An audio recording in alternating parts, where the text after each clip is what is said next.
আমার নাম তাসিফা মেঘনাদ।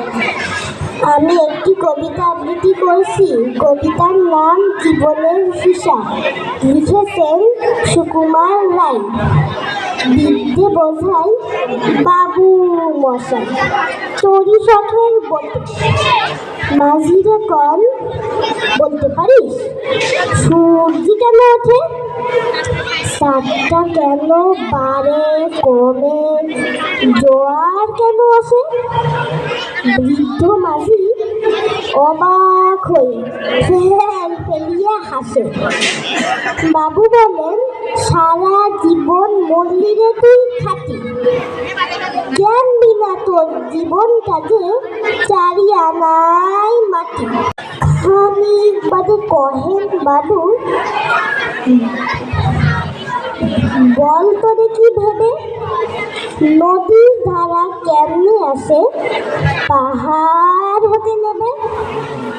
বল তো কেন লবণ পোড়া সাগর ভরা পানি?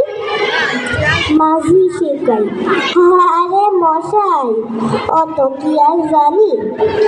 বাবু বলেন, এই বয়সে জানিস নেওটা কি? জীবনটা তো নেহাত খেলো অষ্ট আনাই ফাঁকি। আবার ভেবে কহেন বাবু, বল তো রে বুড়ো, কেন এমন নীল দেখা যায় আকাশের ওই চূড়ো? বল তো দেখি সূর্য চাঁদের গ্রহণ লাগে কেন? বৃদ্ধ বলে, আমায় কেন লজ্জা দেশের হলো? বাবু বলেন, বলবো কি আর, বলবো তোরে কি তার? দেখছি এখন জীবনটা তোর 12 আনায় বৃথা।